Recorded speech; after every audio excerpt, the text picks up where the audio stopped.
Can you all hear me okay? Yes. All right. Ladies and gentlemen, welcome to Ignite Bainbridge 3.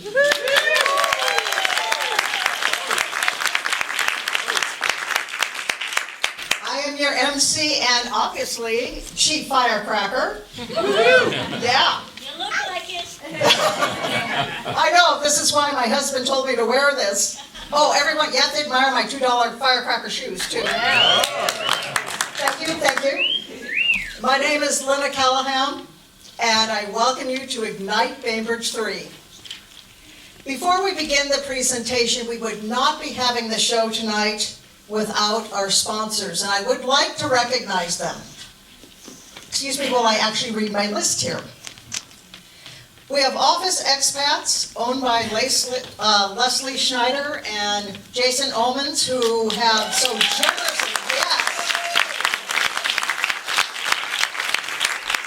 They provided all the space, they provided the place to eat tonight, they have outdone themselves with their sharing with our community. Bainbridge Cinemas, who decided not to hold a movie here tonight, so that we could have this production for free.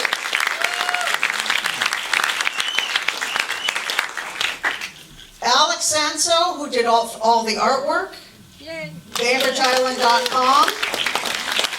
Oh, and the food you had tonight was by the chefs of Bainbridge Senior Living Centers. Was it delicious?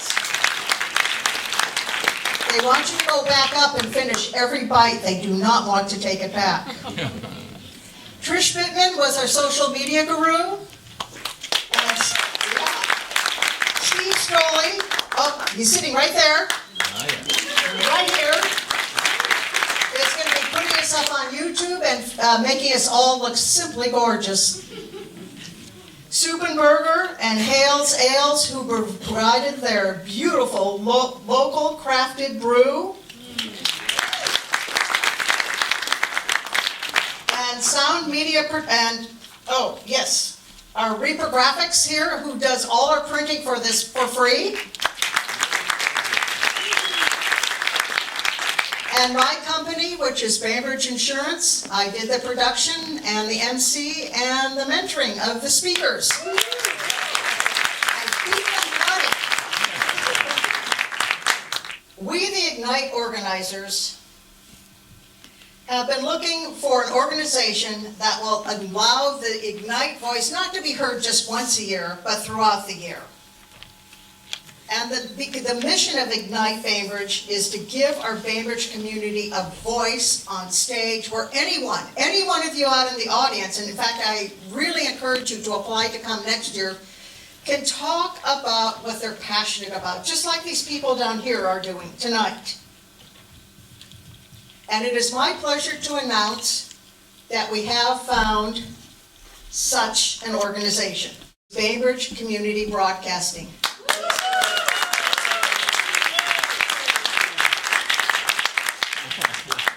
Like Ignite, BCB is an all-local and all-volunteer.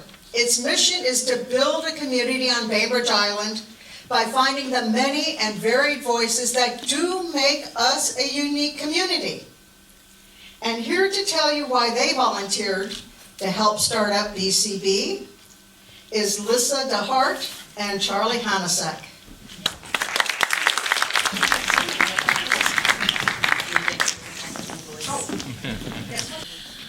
My name is Lisa, and what I like about BCB is it's about Bainbridge. It's about community. It's giving voice to the interesting things and people in our community. Writers, artists, business people, stories about the past and the future. Many voices, many perspectives, sounding out and about. We've already started doing podcasts, and you should check that out. So how do you get involved with an awesome project like Bainbridge Community Broadcasting? Well, connect with us at the intermission, and we'd be happy to talk to you about it. We would love to hear about events that are coming up in the community, as well as things that you think might be interesting for us to talk about. If you'd like to participate a bit more, then volunteer with us. We would love to have you. And so at the intermission, please come up and talk to us about that. That would be fantastic. We have about 30 adult volunteers and 15 high school students right now. And here's Charlie to talk about the high school program.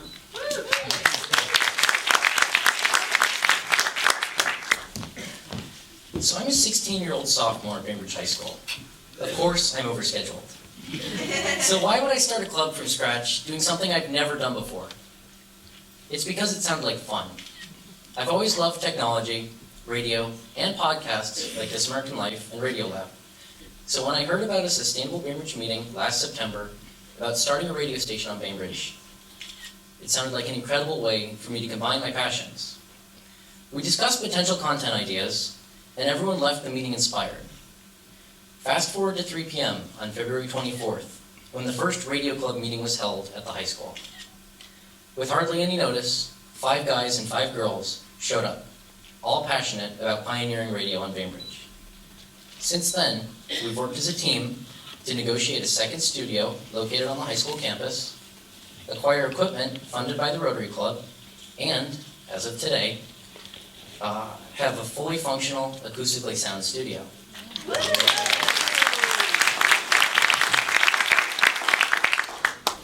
From Radio Club, I've learned to effectively communicate, lead projects from start to finish, and create an awesome product that people actually want.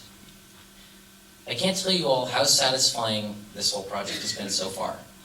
And you too can learn and polish these skills as a student or an adult member of Bainbridge Community Broadcasting. If you're interested in doing radio, either on the tech side or behind the microphone, please visit our BCB table during the intermission in the lobby. Thank you.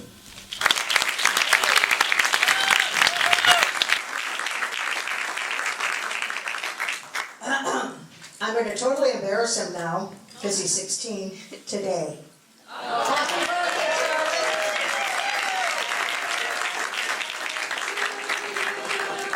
Happy birthday to you.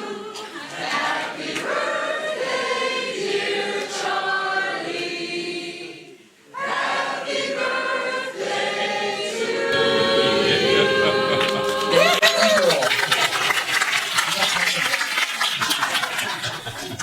Gotcha.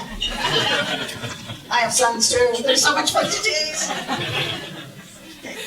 Our Ignite, for those of you who don't know about Ignite, it is a very concise presentation format. So our presenters had to concentrate their ideas and their messages in 5 minutes, 20 slides. The slides advance automatically every 15 seconds, whether they want them to or not. And that's how they worked 3 months to get this down. It's a very tough format to follow. The presentations you will hear tonight are passionate, they're funny, they are touching, they're heartwarming, they're enthusiastic, and they're informative. And your presenters are here because they furiously, ferociously, passionately believe in the message that they're giving to you tonight. To set off that spark is our first presenter, and she is a 3-time Ignite presenter, Christina Castigliano, and she is just going to teach us to say, Come on up, Christina. Thank you. You're welcome.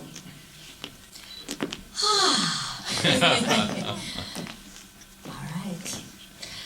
So my name is Christina, and that's to help remind me about that feeling of that feeling when the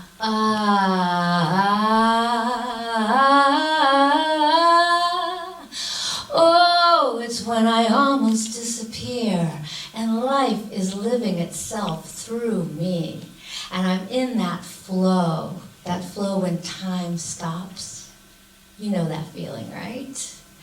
Well, I need a reminder because I lost it once, or many times actually, but I was 13 in my room, 2 o'clock in the morning, and my parents were yelling and screaming in the room next to mine, as they did almost every day. And I'd had enough.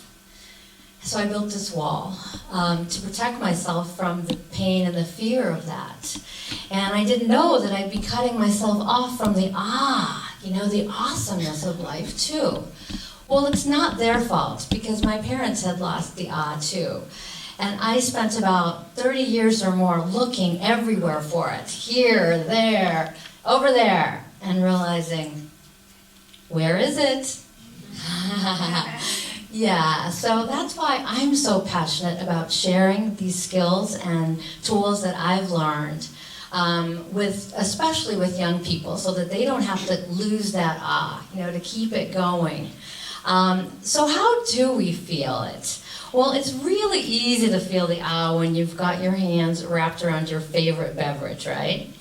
Or I've heard that the internet's pretty funny, so that's nice. And then when the Seahawks win, no problem.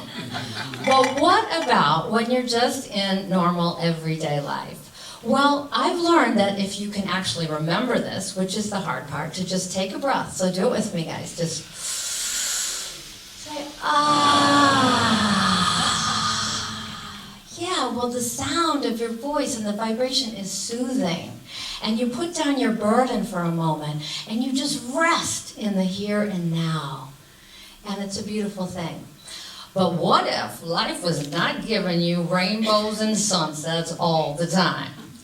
Well, what you can do is use this tool I call the spatula. And step one is you got to notice that something is burning and needs to be flipped. It's like your attitude, right? So, for example, my poor husband, he is a world-class burper.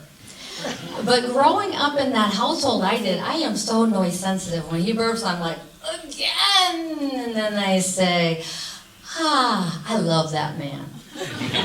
Or if I'm in traffic and I'm late, as usual, and I'm starting to get irritated at the people in front of me, and I realize, girl, you don't have to be stressed, just, we're all going to get there when we do, right? So how about you? Is there anything in the last 24 hours that you could flip around like that? Just take a moment and think about it. Anything at all that you could see differently. Okay, take a breath. There we go. Okay. Now the ultimate for me comes from, it's when I'm singing, and the song is singing itself through me. Yeah, but what is it for you? That thing that you would do if time, money, fear of failure did not exist. So take a moment, put your hand on your heart. And imagine you are in that flow right now. Time has stopped. Who are you with? What are you doing? And how does it feel? Take a breath and say, wonderful. Now, as soon as you take a step towards your heart's desire, there's going to be a few little things that will come up. So what I've learned is that these things that just keep you from doing it, they can relax too if you give them a voice. So let's do that. So take a breath. Yeah, see, no problem, right? Just they can relax too. Now, what if everybody in this room could find a way to clear the path to that or your heart's desire? Do you imagine that things might be a little different on the day-to-day or even on a larger scale? So I'm offering a little workshop coming up, and so if you want some help with your heart's desire, come find me. But for now, let's take a breath and really give it and ripple it out beyond this theater. Take a breath.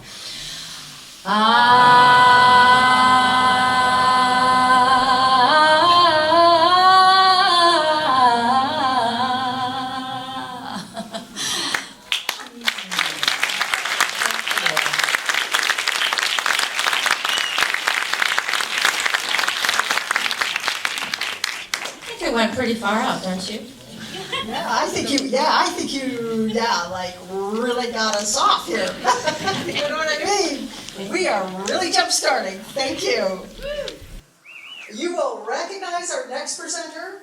She is Audrey Barbakoff, and she is one of our enthusiastic and dedicated Bainbridge public librarians.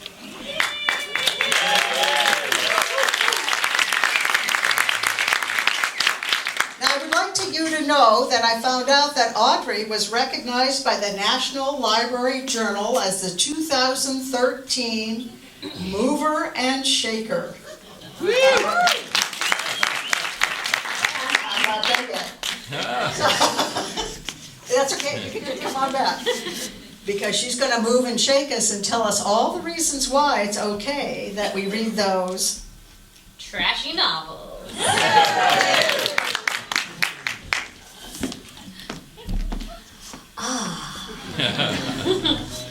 It was inevitable.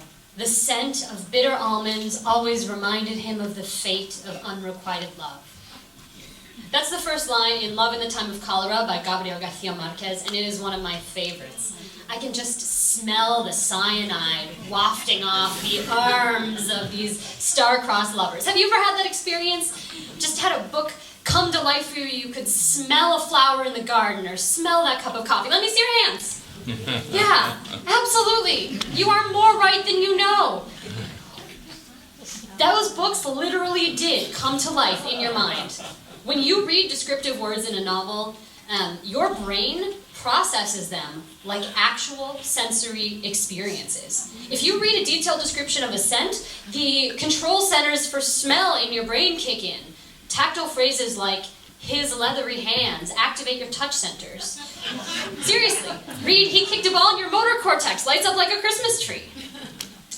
When you read a book, you live the character's experiences. You actually experience them yourself, even though it's a perspective completely different from your own. That's amazing.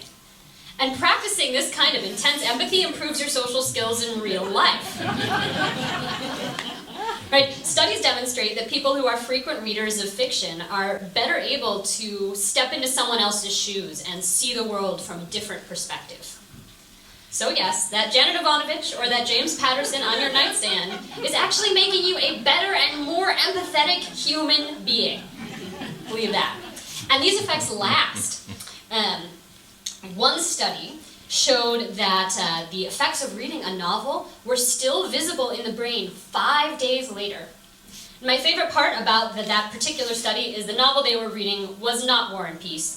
It was a pulpy historical thriller about a man trying to save the woman he loves from the volcano eruption at Pompeii.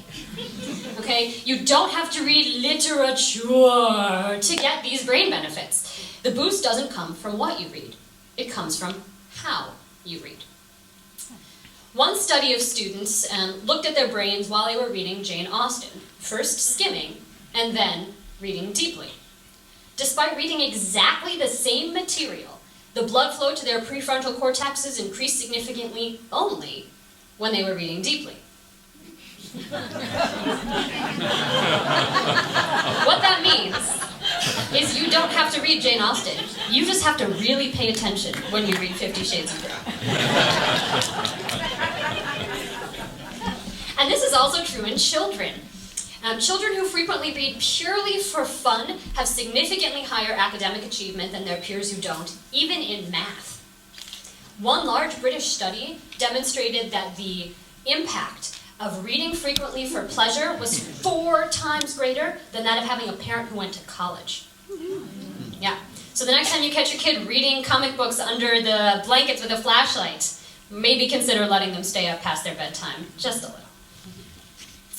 As if all those benefits to our brains weren't enough.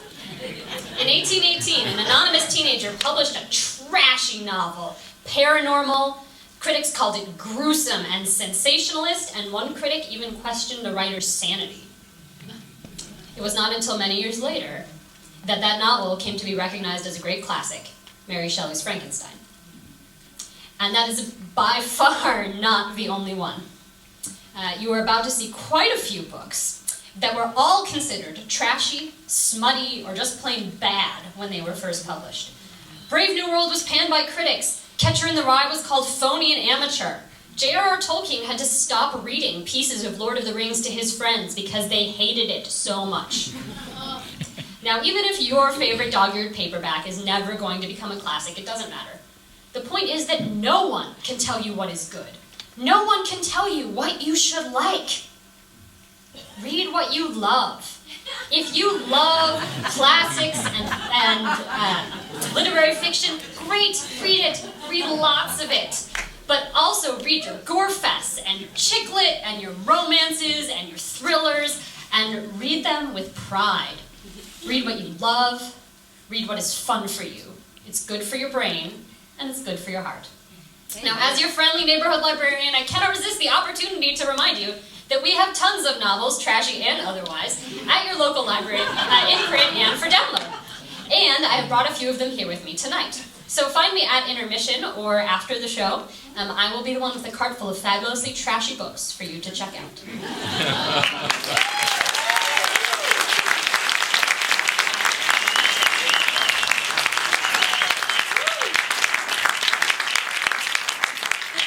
Okay, how many besides you are going to besides me, I should say, going to come out of the closet now because I'm a closet trashy novel reader?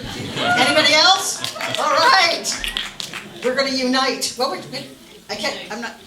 was going to try to say, but was that bitches read trashy novels or something? Oh, okay. Our next speaker is well known to us. It's Leslie Schneider.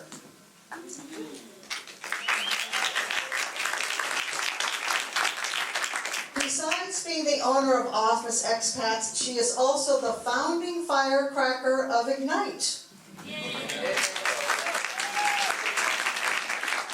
And Leslie is also Bainbridge's rising star of our next economy, Sharon. Leslie.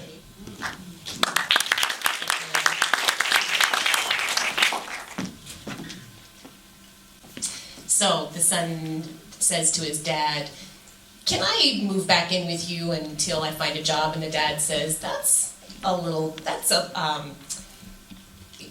I just was asking your grandmother about the same thing. So at a certain time in the recession, it became socially acceptable to talk about financial failures. And I've always been curious about the intersection of economics and culture. In tough times, people get creative. They often take risks and work outside the norms of society. And sometimes those workarounds end up becoming part of the values of the mainstream culture. So while many of us struggle to make ends meet in recent years, new internet services started helping people earn money from the excess in our lives. A year ago, I went to Austin, Texas, and being broke and a little curious, I decided to try out a service called Airbnb, and I rented a room in someone's home, and it was about $50 a night, and I slept in the bed that you saw just a minute ago, and then I came home really excited to be a host as well, and this is our listing. So Airbnb started when the founders were also struggling to pay the rent, and they temporarily rented out a room with just an air mattress for a bed. There are other services for renting or sharing resources instead of owning them. Relay Rides helps you rent out your car when you're not using it, and there's a service called Dog Vacay, which is like the Airbnb of dogs. Want an easy way to get paid for small, odd jobs? TaskRabbit is the site for micro gigs. What's the most requested job on TaskRabbit? Assembling IKEA furniture. There's more, like freelancers sharing a workspace in co-working, or membership in a makerspace where you get to play around with really fun toys like 3D printers. So don't forget the library as the original sharing platform, even beyond books. Some now offer remarkable innovations, as our own Bainbridge branch does, where we have a new seed library. So Forbes estimates that the revenue flowing through the sharing economy is going to surpass $3.5 billion this year, and that's with 25% growth. So at that, peer-to-peer sharing is becoming a disruptive economic force. So what does all this matter to me? In 1982, straight out of college, my cousin Paula and I went to Morocco, and when we got off the bus in Fez, we were immediately surrounded by a bunch of young men who wanted to be our guides. Well, they were unlicensed and therefore illegal. You had to work for the government to be a real guide. But times were tough for these locals. So we hired one friendly young man who took us around to wonderful, unofficial, and very authentic places. When we asked about a place for dinner, he suggested his mother could cook for us. So he helped us buy strange foods, he took us home, and his mother cooked us a wonderful dinner. I remember it today as one of my favorite travel experiences. So there's now an internet service called Feastly that allows any cook to market and serve a meal to any hungry eater. The idea came when the founder was on a trip to Guatemala, and after searching for hours for, real authentic food, he asks a nearby avocado seller where to find real Guatemalan food. Yeah, my mom's house, he said. Just like my Moroccan dinner 3 decades ago. Our culture around buying and selling stuff is changing. And conveniently, technology is making it easier to own less and live more, making it easier to connect with real people for authentic experiences. There are questions around insurance and legal liability. These offerings are challenging the status quo. And there are risks on both sides of supply and demand, just as my cousin and I took a risk on a Moroccan guide, and he on us. But the will is now there to change the laws, which will soon catch up with the already changing culture. And there's now a movement to make all cities more shareable. And here's a policy guide that you can download to help lawmakers understand the benefits and challenges. For the CEO of Airbnb, this success is more than about a good business model. It's about a fundamental change in the nature of the underlying economy. So the CEO said, we're part of the era of the sharing economy, which is what comes after the era of mass production. We're in the business of meaningful experiences. So cheers to a creative, more personal and resilient economy. Thank you.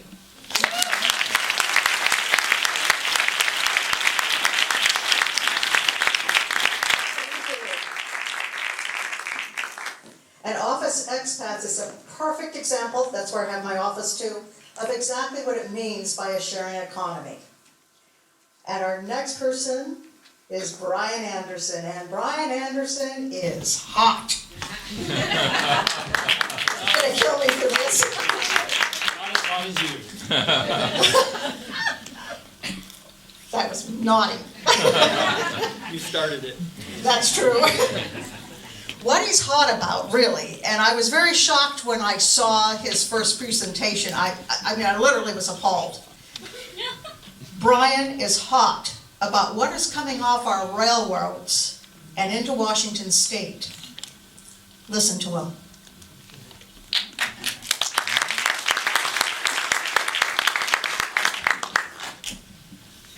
In July last year, 47 people were killed when an oil train derailed and exploded in a small town in Quebec, Canada. Unfortunately, that train was filled with a new type of crude oil from North Dakota, which has a tendency to explode. As the blazing oil flowed through the streets, many people could not outrun the tsunami of fire, as one eyewitness described it. The town was engulfed in a liquid inferno. Firefighters were unable to extinguish the flaming oil. When the fire finally burned itself out, 2 days later, half of the downtown, 30 buildings had been completely destroyed.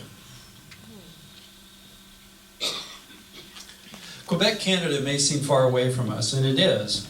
But this is an oil train going right through downtown Seattle, and they go right by the stadium as well. Trains with that same type of explosive crude oil have been traveling the rails of Washington State since 2012. This is an oil train exploding in North Dakota last year.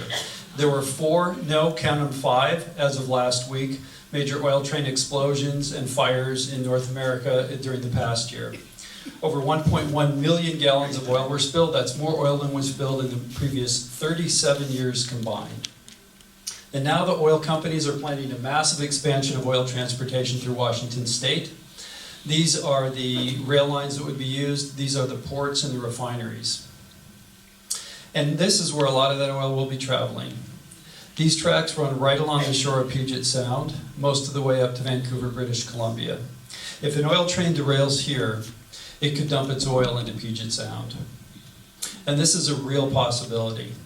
This is a freight train that was knocked off of its tracks near Everett, Washington, by a mudslide. If this had been an oil tanker train, it could have dumped tens or hundreds of thousands of gallons of oil into Puget Sound. But this story is not just about oil on trains. Much of this oil is put on tankers and barges. If one of these runs aground or into another ship, there could be oil all over the San Juan Islands or Puget Sound. Can you imagine the shores of Bainbridge Island covered in oil? We have only 80 orca whales left in 3 resident pods. A single oil spill could wipe them out. That's exactly what happened to one pod of orca whales in Prince William Sound, Alaska, when the Exxon Valdez ran aground in 1989 and spilled its oil. Yes, those are orca whales swimming through the oil next to the skimmer ships. Today, 25 years later, that oil is still polluting the water. Some species of wildlife have still not recovered, and scientists tell us it will be decades, if not a century, before all of that oil degrades and dissipates.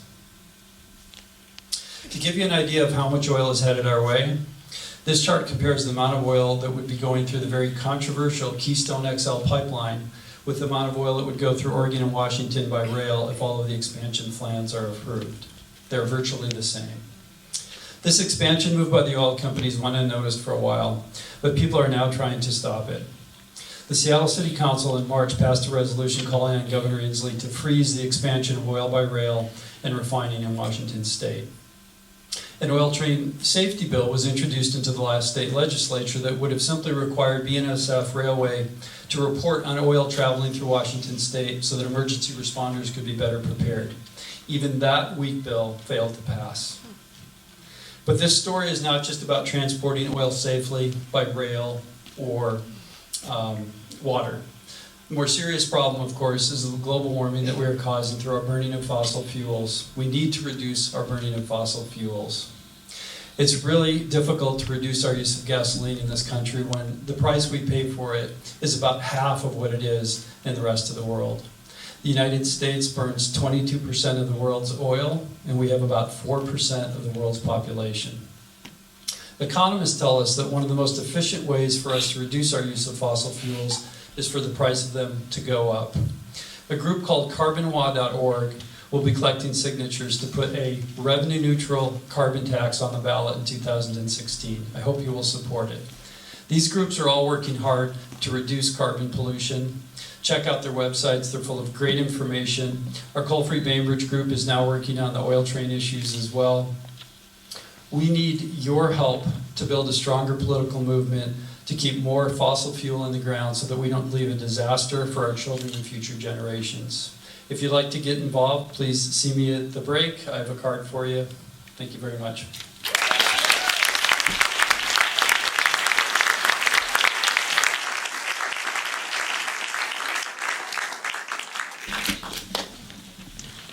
Biel is a 12-year volunteer and board member of Island and Volunteer Caregivers. And while he says he can't sing, there's 2 little birdies from his office out in the audience, yeah, who have told me that his heart sings with joy as he helps others. Len Biel.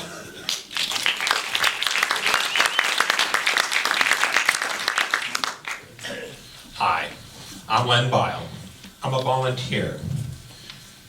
I'm not a singer, but I feel like I cannot keep from singing with joy about my passion for volunteering. I would like to share with you why I am so passionate about volunteering. Take a look at me. I am hale, healthy, happy, hearty, and active. I love life. I am free to do what I want, when I want, where I want, and with whom I want. But life can change in an instant with a fall, a phone call, a diagnosis, a visit, or any unexpected event in your life that would keep you from doing your daily activities, such as shopping, appointments, social events, or whatever. Just that quick, we can lose our independence. life is changed immediately, and we lose our independence and our freedom. One of my favorite volunteer activities is with the Island Volunteer Caregivers. I am a volunteer and have been a board member for over 12 years. I'm going to share with you why I am so passionate about IVC. To paraphrase a quote by Mitch Albom, the way I get meaning into my life is to devote myself to loving others. Devote myself to our community. I am going to introduce you to some of the people who bring joy to our lives at Island Volunteer Caregivers. One of these gems is Jean, who suffers from arthritis, macular degeneration, and neuropathy, which isolated her until IVC sent Linda. Jean approaches her life by being happy in the moment. In Jean's words, IVC has become my link to the world, and we cannot imagine our world without Jean. This is our IVC volunteer, Ron, out with George on the weekly shopping spree. Ron also takes him to doctor's appointments to get his hair cut and other necessary activities. Ron says that everywhere they go, everyone loves George and wants to give him the hugs. George has commented over and over again, without Island Volunteer Caregivers, I would be up a creek without a paddle. Well, George, without you, our lives would be pretty dull. Here are our songbirds, Esther and Dick, one of our volunteers. Esther was a professional singer with the Tommy Dorsey Band. Singing remains a constant in Esther's life. Island Volunteer Caregivers, like Dick, bring the joy of music and the gift of companionship to her. And Esther, well, she just keeps us tuned up.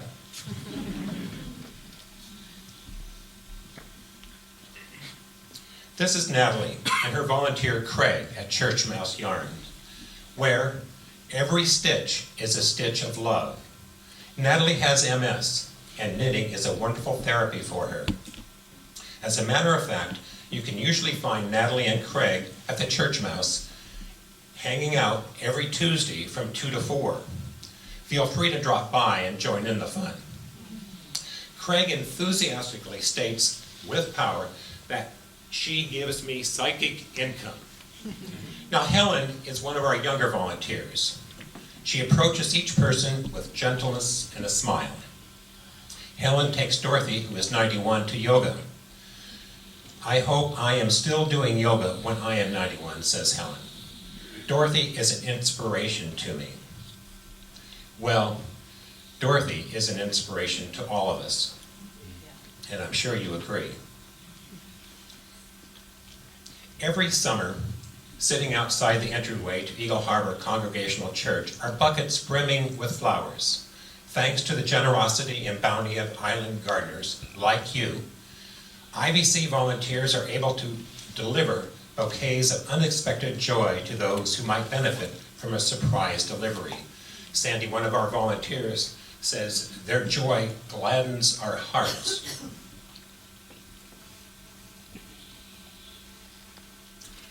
This is just a brief glimpse of the loving and caring community that is Bainbridge. Out of a population of approximately 25,000 on our island, 17,700 volunteer. That means 3 out of 4 of you here tonight volunteer and are committed to the helping the community. So here's to you, our caring and dedicated volunteers. In honor of your service and your commitment, I have a gift for you. And that gift is a button. I volunteer.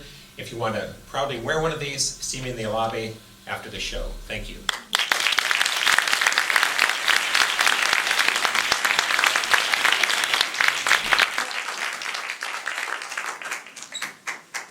Barry Peters represents Bainbridge Community Broadcasting, whose mission, like Ignites, is to offer a voice to the many, the varied, and the unique voices that make up our community. Barry Peters.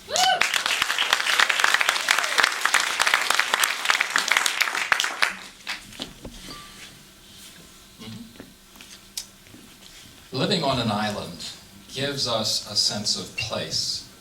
So it's natural to care about sustaining community here. Most of us appreciate the island's small-town community feel. Well, to build on that community feeling, Sustainable Bainbridge is supporting a community radio startup, an all-volunteer project called Bainbridge Community Broadcasting, or BCB. Now, what does radio do for a community? Well, you know, like a farmer's market, local radio is a place to meet people who live here. Radio is like a fresh air market. It's a place where community happens. And you know, we're a small town that believes in shopping local. Local radio is like a shop local campaign for the mind.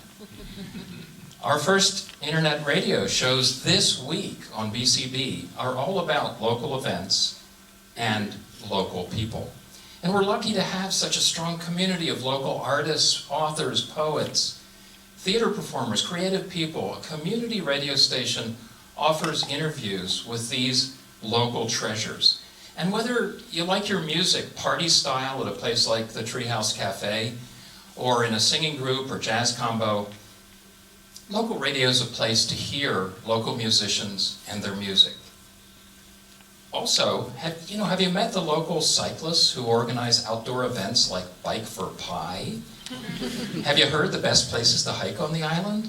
Local radio interviews are a way to rediscover the great outdoors, and local sports groups too. And many islanders are activists who care passionately about community issues. Consider the recent debate about the Supreme Court decision putting more money into politics. Local radio provides a forum for discussing and debating community issues.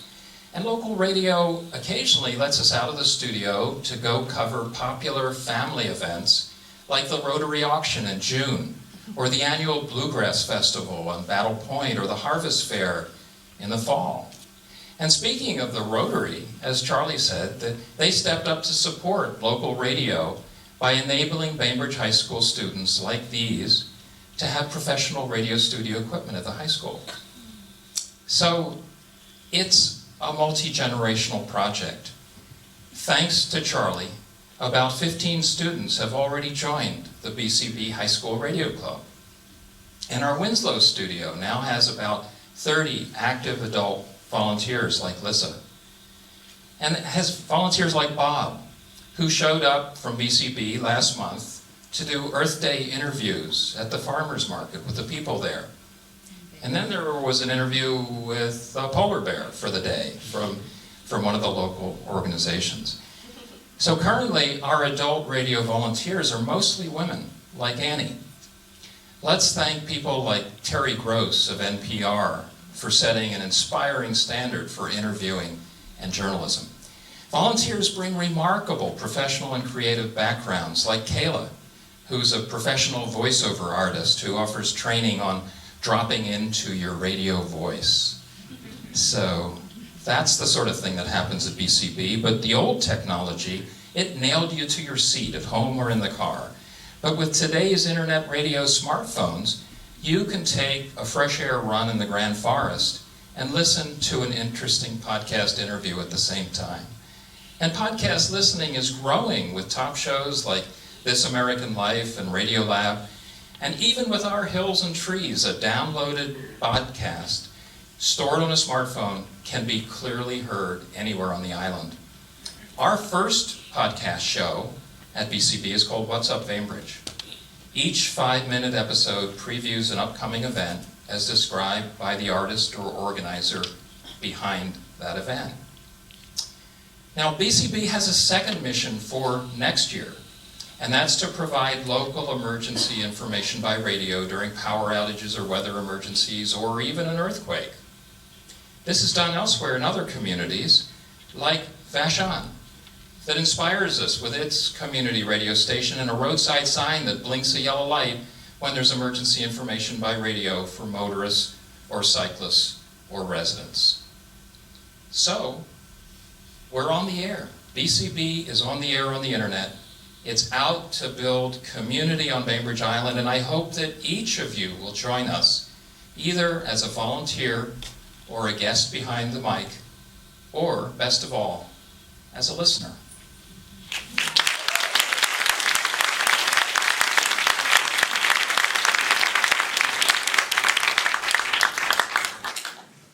Ladies and gentlemen, it is now intermission. Thank you very much.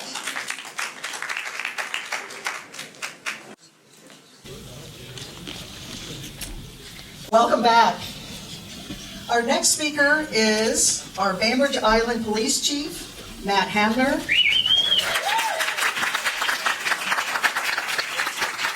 And when I heard his story, and not only me, but when we all heard his story, it so touched our hearts. Our police chief, Matt Hamner, and the lessons he learned from his dad. Well, thank you for that introduction, and thank you for the clapping. I hope that is just as loud when I finish as when I started. My father always told me, he said, when you become a good parent, you're usually unemployed. And so I've thought about that. I have 7 children. My mother and father had 15, and I'm in the middle of those 15. I had 6 older brothers and sisters and 6 younger. My parents had twins that passed away. So family has been very important to me. I grew up in a large family. Obviously, I've just shared that with you. So I grew up in a large family, and it was very important to us to take care of one another. And some of the lessons that my father taught me, I want to share tonight, because when I came to the island, one of the first things we had here was the Bainbridge Youth Summit. And we talked about the issues that were occurring with the youth on the island. And it made me a little reflective, and I began to think of the lessons that my father taught me when I was young.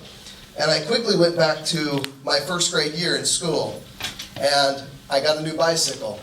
And I asked my father to teach me how to ride that bicycle. And I remember my father was a little bit busy. He had 13 children, maybe 11 at the time, so not very many.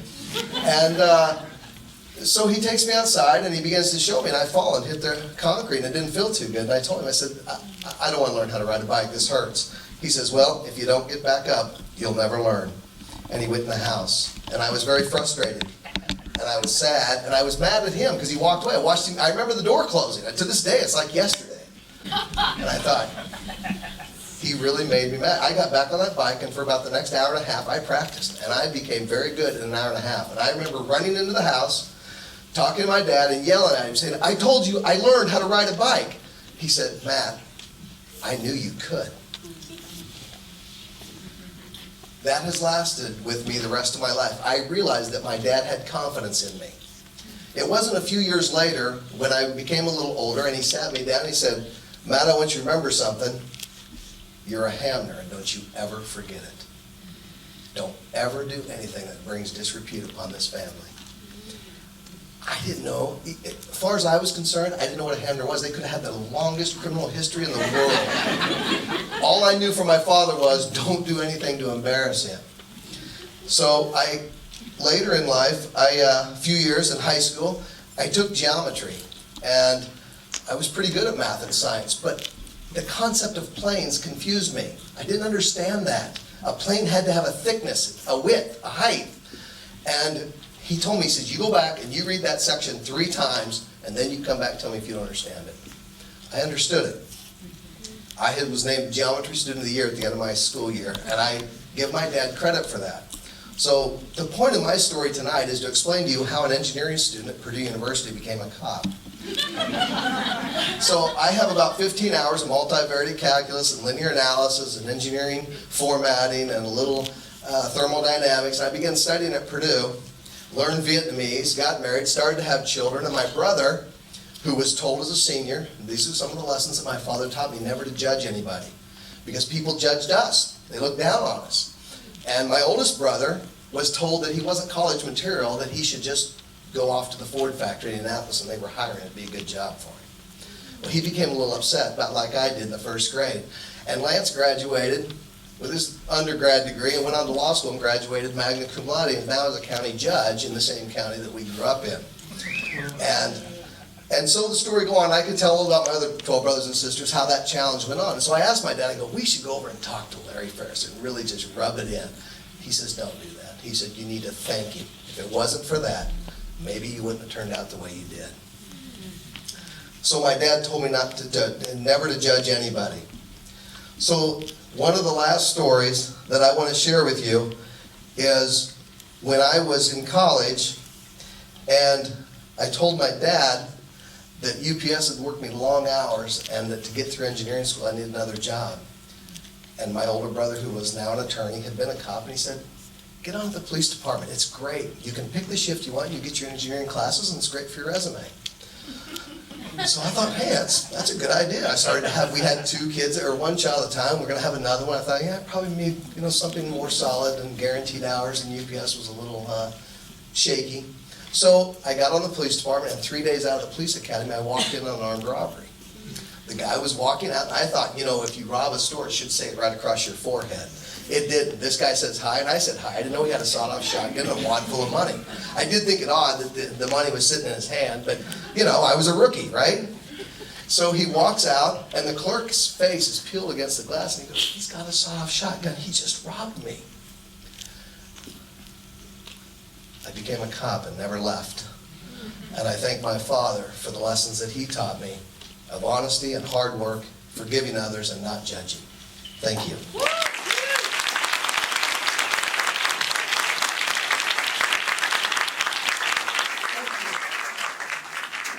Our next presenter is one of our island spiritual leaders, and he's also a co-minister with his wife, Jaco and Hove.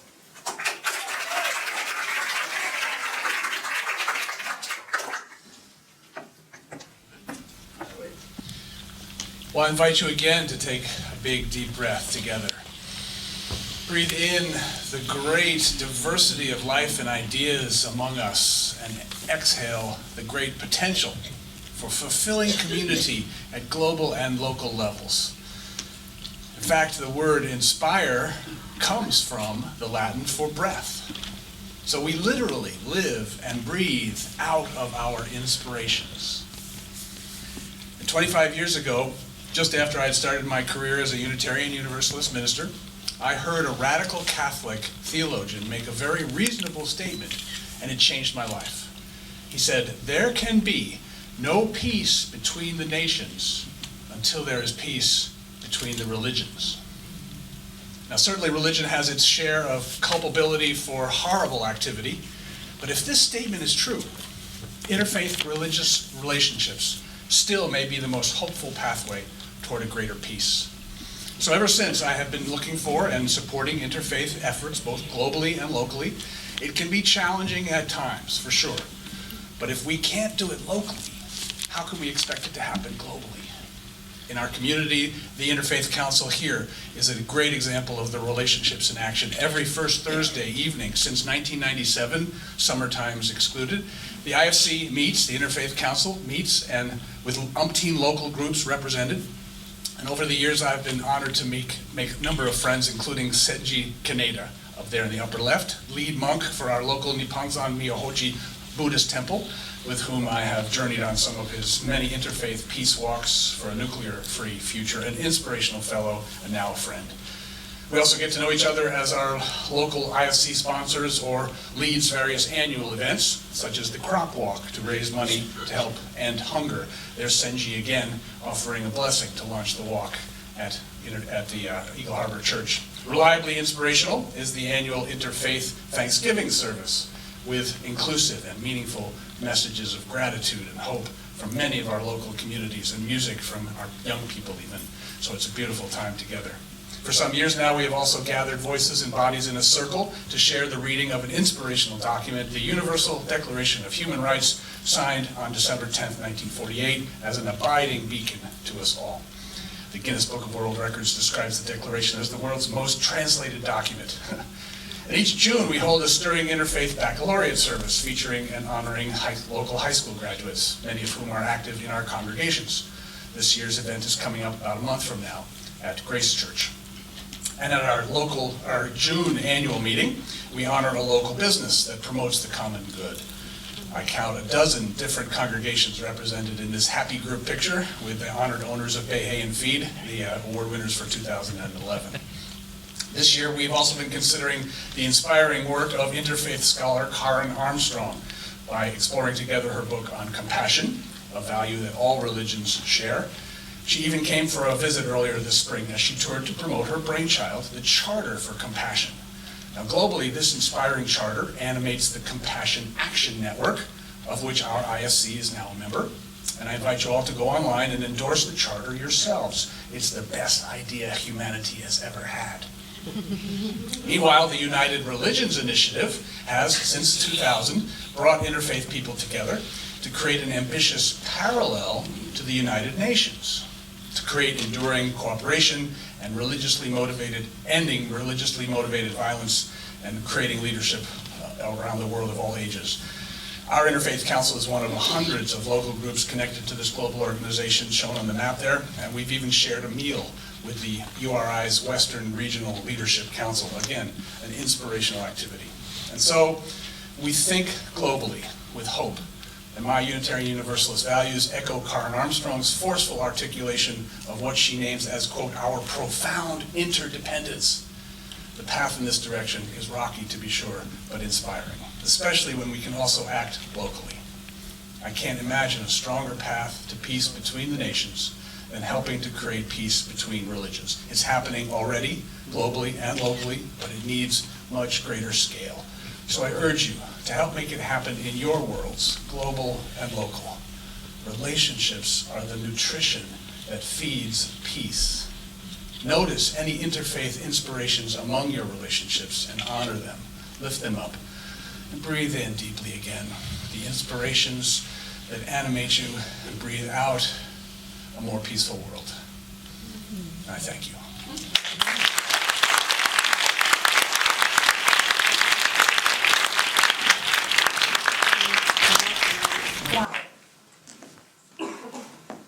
Charlie King. Now, what can you say about a guy who's wearing a kilt up on stage? Woohoo!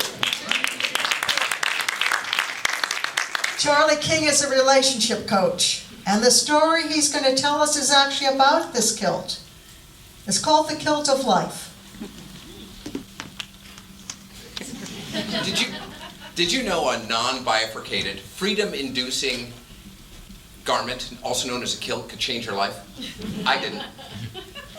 Now, you may be asking yourself, who's that guy in the skirt up there? What's this have to do with living an authentic life?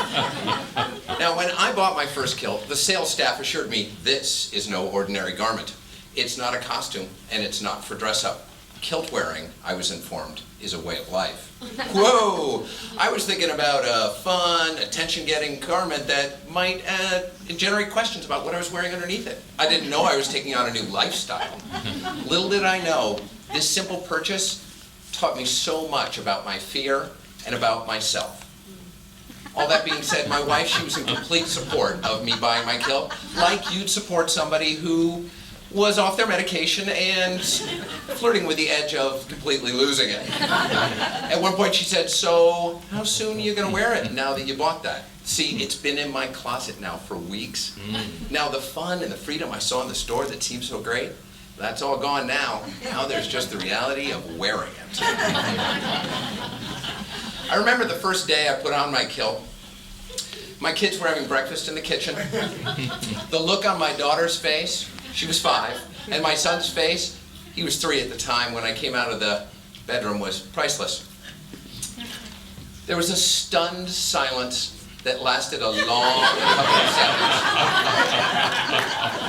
Then my daughter said, that's interesting. And my son asked, Mama, why is Dad wearing a skirt?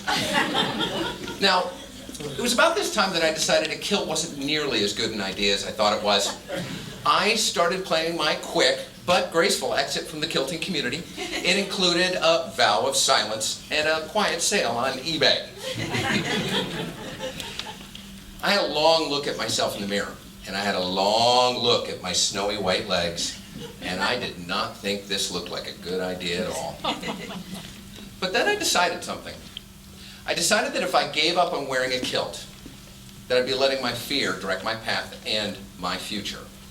And that was not going to work out for me. So I hitched up my belt, and I opened up the door, and I took my lily white legs out into my day. Now, that day, every hair was standing up on the back of my neck.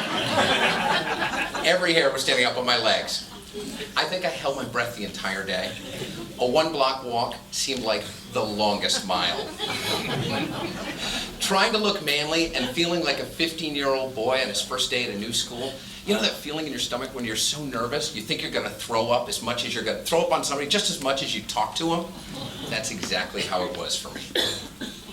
However I looked, I felt like a house of cards. One breath would blow me over. A sideways glance would make me shudder. I got my first question. Then my first confused look. And then my first compliment. And then it got easier. I felt more like me, like that guy. I felt I could breathe, I could smile, I could be myself, because this is who I am. Now, it actually brought up a huge amount of questions. That night, as I took my kilt off, I thought about my day. I laughed at the fear I had about what others thought, what others would judge me, like my friends, my family, society. Suddenly it occurred to me, I wonder where else I do that. And why does it matter at all? Like, what if there are no shoulds, or ought tos, or supposed tos? What if there is no right way? All of a sudden, a world of possibility opened up in front of me. Now, we all have stories of happenstance and circumstance, good and bad, that got us to where we live. What if we get to decide from here? What if we get to say how this goes from here? Choose a destination. Choose a goal. Route your path. Lace up your shoes. Open the door and walk out into your future. Your future awaits you. There are going to be setbacks and celebrations, pitfalls and parties. But remember, what we're doing is we're en route to your future. The one you designed for you, not from society, not from circumstances. It's your future. Choose a destination that reflects your values, your interests, your commitments. Something that you are passionate about. Go big, live large. We need you to live your full life everywhere. Thank you.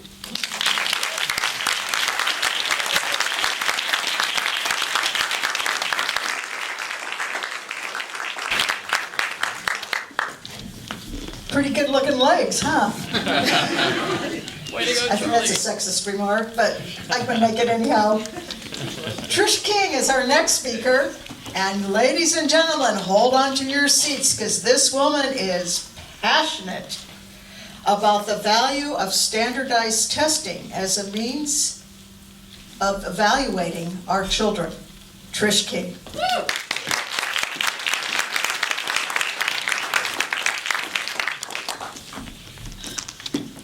We continually hear that CEOs around the country are on the lookout for creative, out-of-the-box, entrepreneurial problem solvers who can collaborate, communicate, and network effectively with others.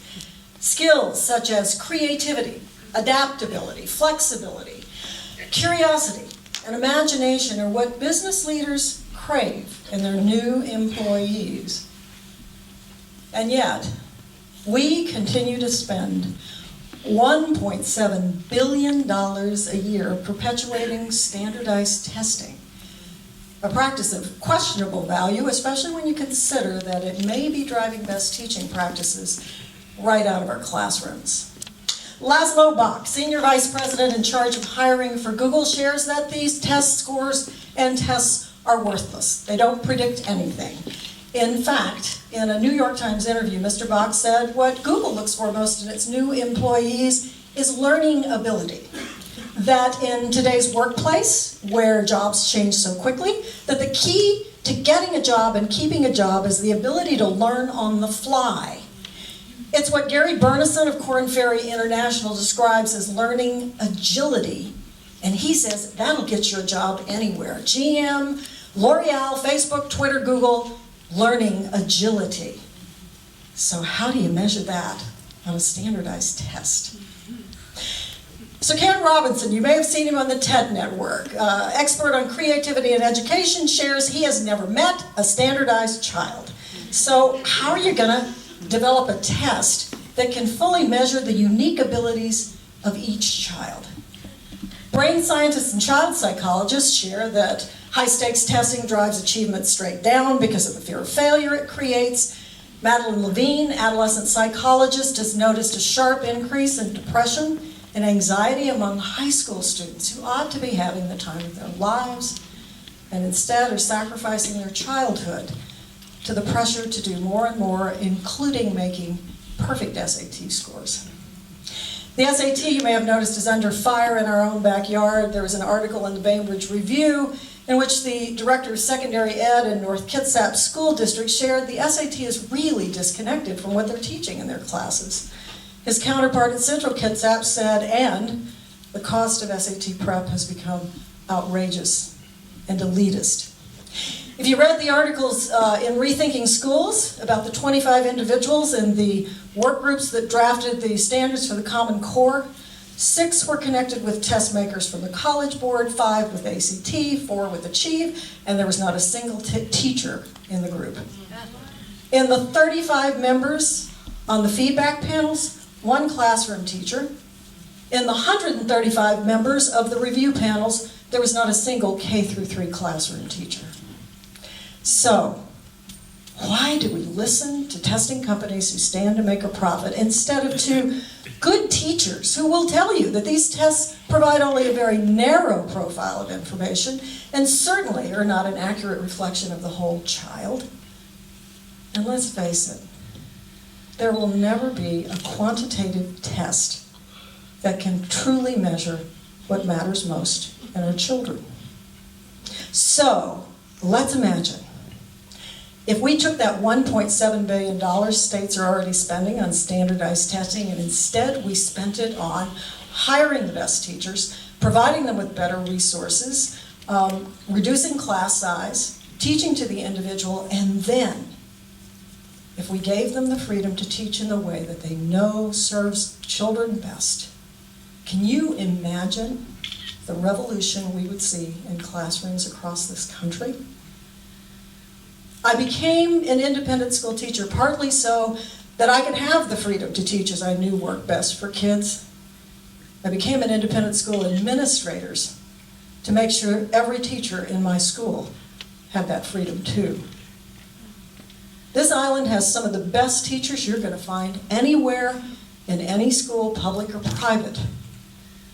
If you give them the freedom to teach in the way that they know serves children best, and give them the resources to do their jobs, can you imagine the passion we would ignite for learning on this island? And then we will create people who can learn on the fly, change with the jobs, who are creative and confident, who have book learning and social emotional learning. We will create people of the future. And those are the people I want to hire. How about you? Have you ever thought, I'd really like to sing? I know, Len, it's okay. Have you ever thought I'd really, really like to act? Or have you thought, I'd really, really, really like to give an Ignite talk next year? Won't you, Matt? He's sitting up there in the up there, so I'm going to bug him. Well, our next speaker is going to inspire you to do exactly all of that. Jordan Levine.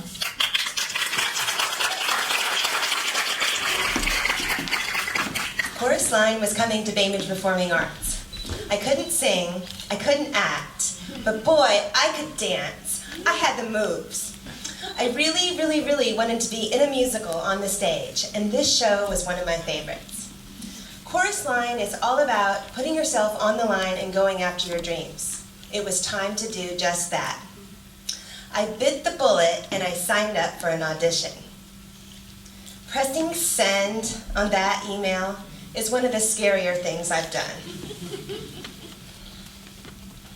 I prepared a 1-minute monologue and a short song, and I showed up for my audition on time and as prepared as I could be, given my lack of talent. Waiting in that lobby for my name to be called, I was so nervous. Somehow, I managed to stay put. The director and his panel smiled throughout my audition. At the end, they asked me if I could dance. I enthusiastically assured them, oh yes, out of singing, dancing, and acting, dancing is definitely my strong suit. And I really believed it. I showed up for callbacks, and I quickly learned that I had overestimated my dancing ability. I was surrounded by scores of actors who had years of professional dance training. My excellence at jazzercise and ability to twirl around my kitchen floor singing to Lady Gaga did not hold a candle to these young, fit, and talented chorus line hopefuls.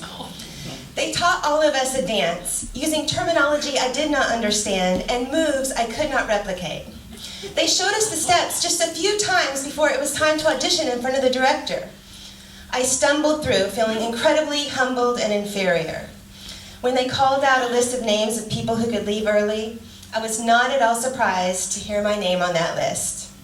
I drove away feeling a little embarrassed, but mostly proud of myself for having tried. Well, to my surprise, a few days later, I got a call from the theater, and they offered me a part. I was cast as the girl who could not dance. It was a total blast, and I am so glad that I did it. It's not natural for most of us to do scary things. We want to avoid anxiety at all costs.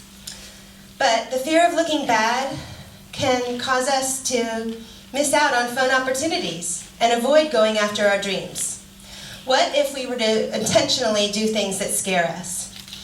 If we do fail miserably, if we are publicly humiliated, if we experience awkward conversations or uncomfortable feelings, is it the end of the world?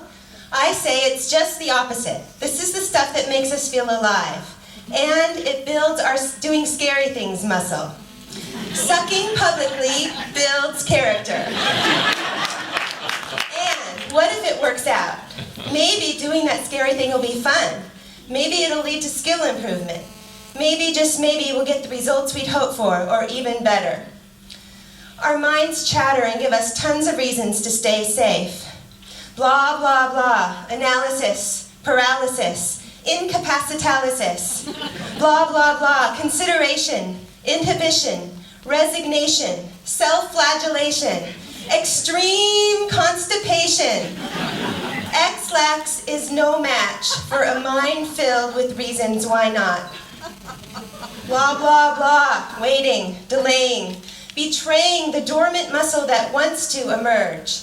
Let it, encourage it, work it. Looking good is the booby prize of life. Being willing to suck, it's a ticket to the wonderful world of being human.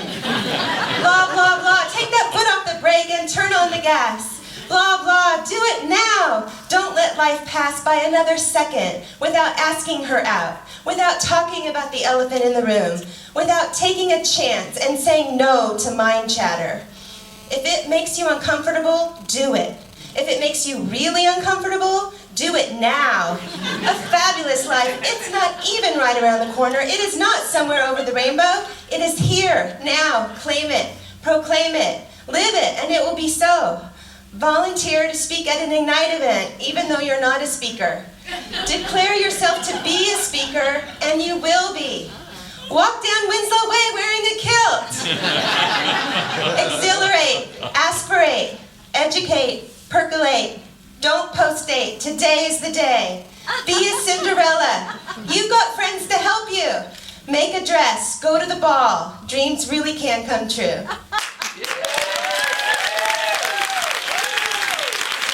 Ladies and gentlemen, Christina, come on up. Audrey, Leslie, Lynn,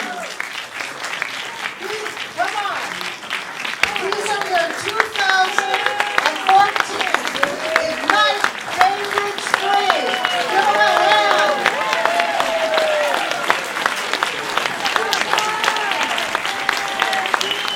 Oh, and Charlie, come on back up for another birthday bow.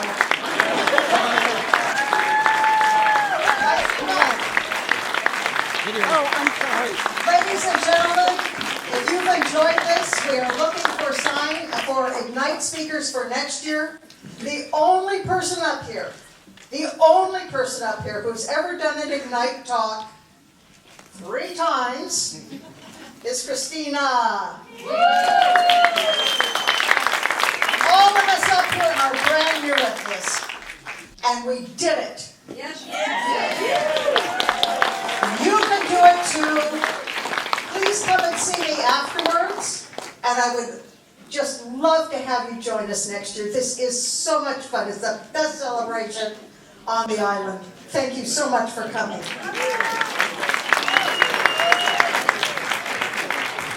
Hey everyone, thank you so very much for coming, and as in the last 2 years, if you're interested in meeting up with the speakers and or eating any of our leftovers, you're welcome to come back up to Office Expats, and we'll just kind of hang out and party for as long as people want to be there.